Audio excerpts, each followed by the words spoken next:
Welcome back to the channel. My name is Steven. I'm a pharmacist and I own 52 units of real estate. So I want to give unfiltered advice to somebody who wants to achieve financial freedom, specifically for somebody who wants to achieve financial freedom using real estate. So, from 2017 all the way up to today, I dived headfirst into real estate. I started off in 2017 buying single-family homes in California where I was house hacking. I did that in 2017 for my first house hack. I bought one in 2019 for my second and 2020 for my third. In 2021, I made the pivot into out-of-state real estate where I bought my first single-family home in Huntsville, Alabama, and I bought my 26-unit apartment complex in Oklahoma, my mobile home park in Selma, Alabama, and then in 2022, I bought my 20-unit apartment in Oklahoma. 2023, I sold my mobile home park for a loss. I renovated my 20-unit, my 26-unit, finished that renovation.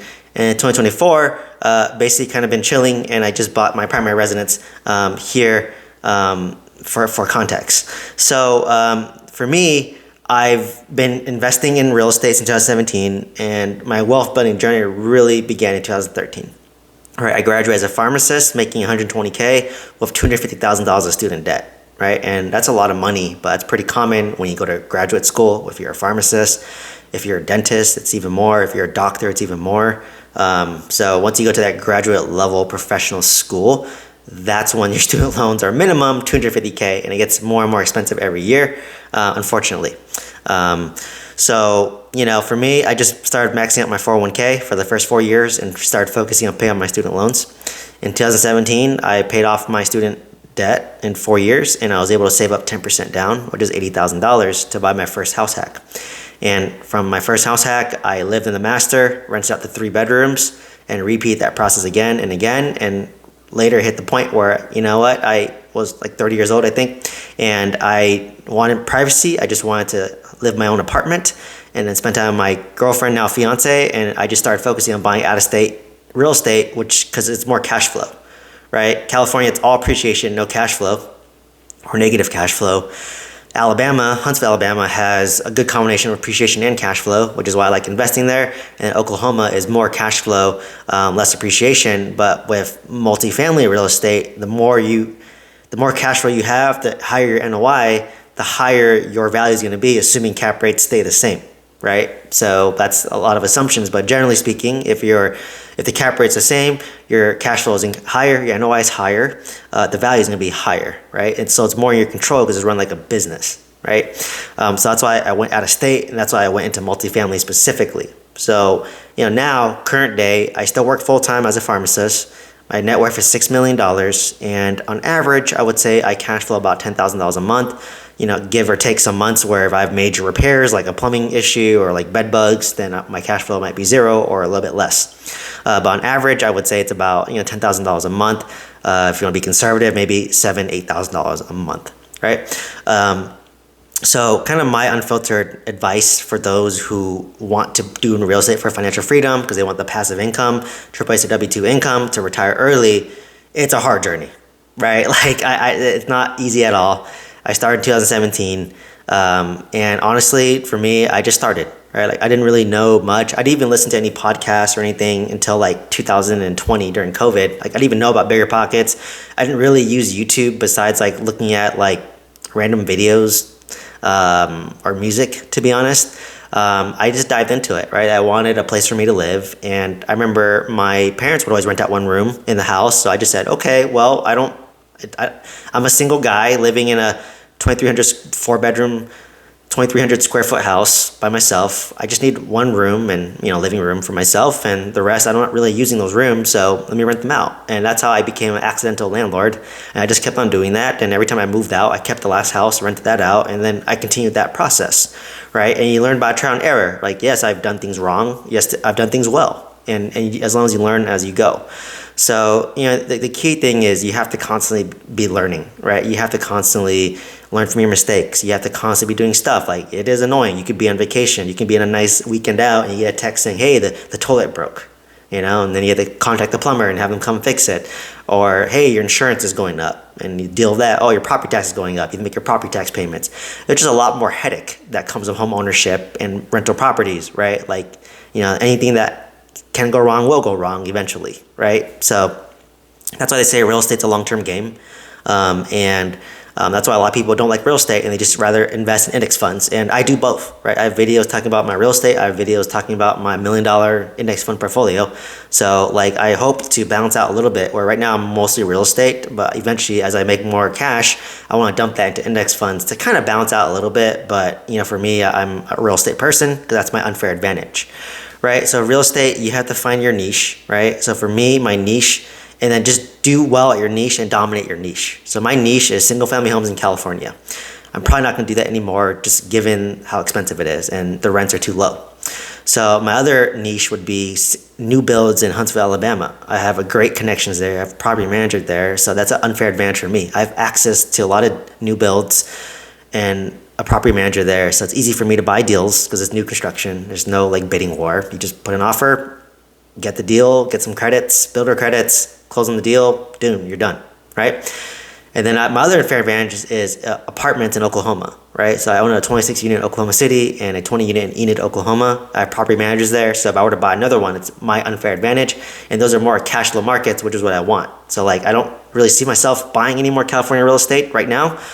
In fact, I might consider selling some to pay off my primary residence to own it free and clear and be relieved of my $5,500 a month mortgage and just pay my $2,000 property tax, insurance, HOA. I know it sounds crazy, but for me, buying more single family new builds in Huntsville, Alabama or apartments in Oklahoma make the most sense for me right now, right? I'm actually looking at another deal in Oklahoma, Enid, Oklahoma, 2 miles from my 20 unit for an 18 unit that was brought to me by my property manager off market, right? So that's kind of what I'm trying to do. So kind of back to the topic, sorry, I'm ranting all over the place here, but the key is when you first start, it takes forever. Like it's just like moving a huge ball. Like you don't make much progress. Like your growth is like this for the first from 2017 to honestly 2021, probably the first 4 years, my growth was just like this.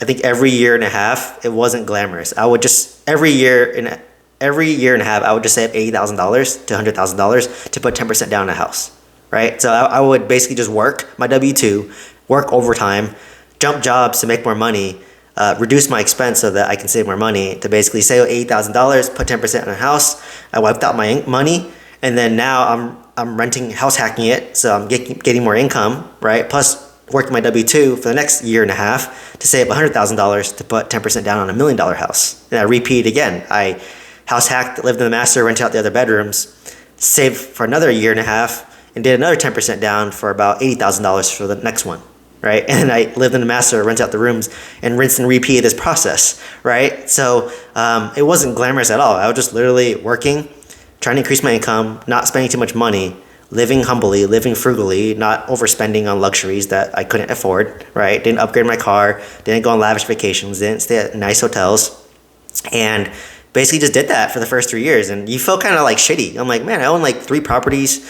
None of my friends owns any properties at all. And I'm supposed to feel rich, but I don't, right? Like you just feel poor. And then all of a sudden in 2021, when interest rates dropped, when COVID hit, and I started self-educating myself, I learned about multifamily real estate, and I was like, wow, I want to do this. I want to scale this thing.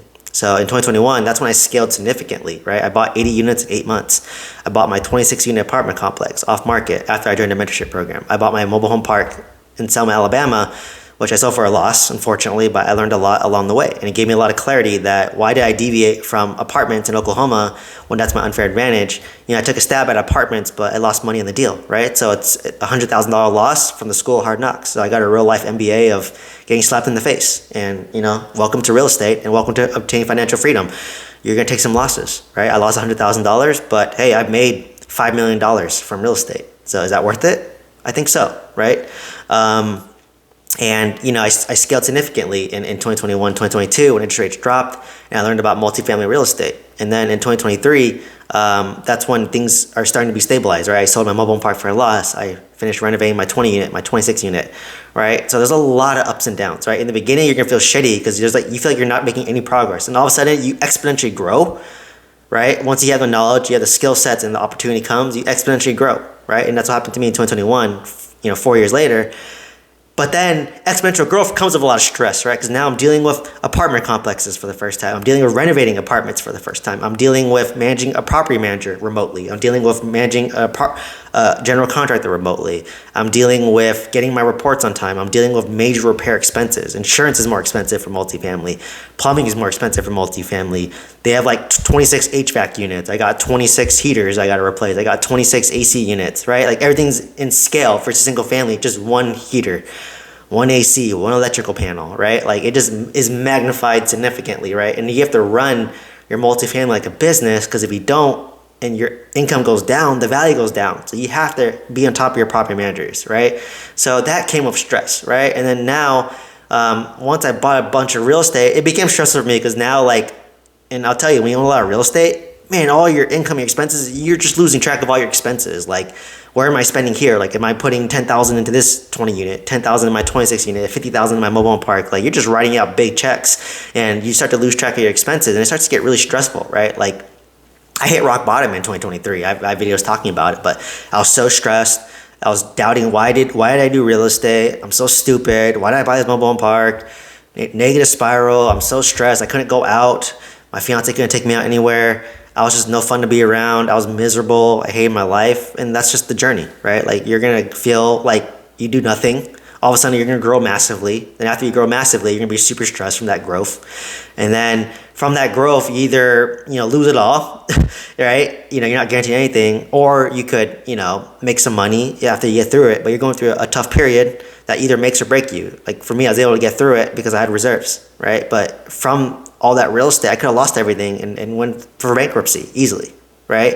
But for me, I was able to mitigate my downside, right? I sold my mobile home park for a loss. I could take the hit, right? Because I was working my W-2, and then I had my other apartments were doing better, right? So this is the reality of it, of obtaining financial freedom. Like, it's literally, you're going to be working full-time, W-2, for stability, for bills today, while also working on your side business, like your real estate portfolio, like, your social media, whatever that looks like, after those hours, right? It's a lot of sacrifice. It's tiring. I work 40 hours a week as a pharmacy manager at a big hospital, right? And then I commute 2 hours each way, or total, a day.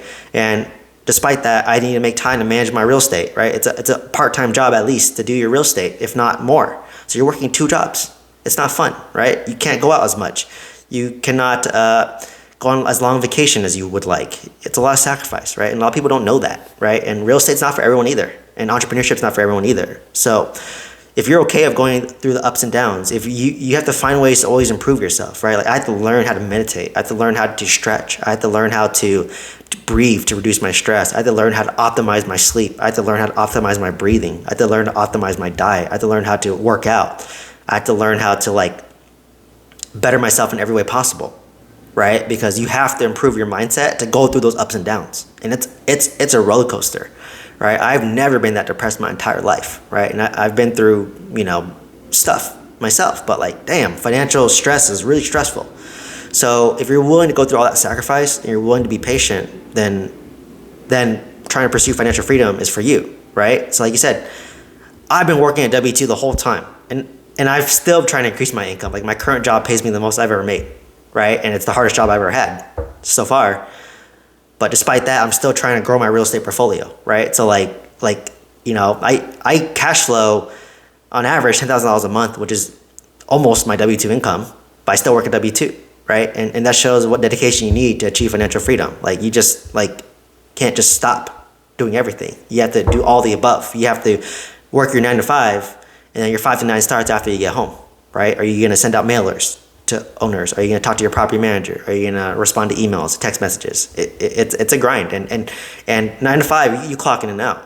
With real estate, it's 24/7, right? That's what people don't tell you. It's 24/7. Like, your business is 24/7. So you really have to want to do it, right? Like, if real estate's not for you, you're better off just owning your primary, right? Eventually free and clear, and then investing in index funds. That's way more passive. That's what my fiance wants to do, essentially, right? So, that's the reality of trying to achieve financial freedom, right? It's a lot of, you're forced to push yourself every day to grow, to better yourself physically, financially, emotionally, spiritually. How are you bettering yourself? You're constantly having to educate yourself in real estate. right? And on your journey, it's very lonely. Like, not many people will support you on your journey because it's not relatable. You're not relatable at all. Like, the fact that I own just 3 single family homes is way more than most people, right? Most people are struggling to buy their first home. So if I'm complaining about owning 52 units about my apartment, people look at me like I'm crazy. Like, oh, look at this rich guy whining over here. No one's gonna support you, right? In fact, people are gonna shit on you, right? Like, they're gonna be jealous of you, hate you, and project onto you like, oh, you have no life. That's why you're doing that, right? But like, it's the life that you chose, right? Like no one's gonna support you. When you're broke, everyone's gonna support you, but once you made it, everyone's gonna hate you. That's the reality of it. It's lonely, and your friends, your family, they're not gonna support you in the journey. And over time, they might resent you because if they see you doing well, they're not gonna like it, right? I have a video talking about that. So all those factors are going into it, right? So it's not easy, and people think that, oh, like now they see me today, like, oh, it must be nice, Steven. You own so many apartments, it's so easy for you. But like, they didn't see like the past 11 years of me grinding, right? Like from 2013 till today, I've been grinding the whole time. I've been focusing on increasing my W-2 income, keeping my expenses the same, learning how to house hack, learning how to buy primary residence, learning how to buy out of state, learning how to buy apartments, learning how to renovate apartments. I'm listening to podcasts every single day, right? Since 2020. Like for the past 4 years, when I'm driving, I'm usually listening to a podcast, trying to improve my mindset, improve my knowledge, right? Improve myself. I even started creating content to improve myself as well, right? Can I communicate better? Can I elevate myself, right? Can I put myself out there and take criticism, right? Like it's all for the betterment of me, right? Because I am the asset that compounds over time. And things get easier and easier, right? So, I will say, if you can go through that financial freedom journey, it does get easier, right? I'm at the point where it's easier. Like I can buy another 18-unit apartment complex next to my 20-unit. As long as I have the money, it's pretty easy. I know how to renovate it. I know how to manage it. I know what to expect. I know what cost to expect, right? So like, if I'm gonna buy it, it's gonna be easy. It's not gonna be like my first time doing it. It's my third time now, right? So really, once you get to that point where it's easy, that's where you make the most money, and that's where you cannot lose focus. When it gets boring, that's when you double down. Because when it's boring and you're doing well, don't deviate. Don't go to like, I'm not going to go to self-storage. I'm not going to go to mobile home park. Maybe it's a limited partner in a syndication, but not actively doing it. Because my unfair advantage is new builds in Huntsville, Alabama, single family homes, and apartments in Oklahoma. That's it. I can make a lot of wealth just through that alone, right? Like I don't need to deviate from that. So it's just like building a six-pack or building muscles. You just work out more times than not and eat cleaner. That's it, right? Like it's simple, but like no one can do it, right? So a lot of times people think it's like some crazy hack. It's not. It's just doing something for a long period of time and putting a lot of work consistently over the past 11 years. And that's when it starts to compound, right? And that's when they start to see my snowball and people are like, wow, how'd you get so much real estate? And then they start to, get angry at you. So honestly, that's kind of my 18-minute rant about the unfiltered truth of trying to attain financial freedom through real estate. It's not an easy journey. And even today, even by all measures and accounts, it's worth $6 million. I still feel like I'm poor, right? I still feel like I'm in the grind. I still feel like I haven't made it yet, right? Because the more real estate I've owned, the more I realize that, oh, my W-2 job is even more valuable, right?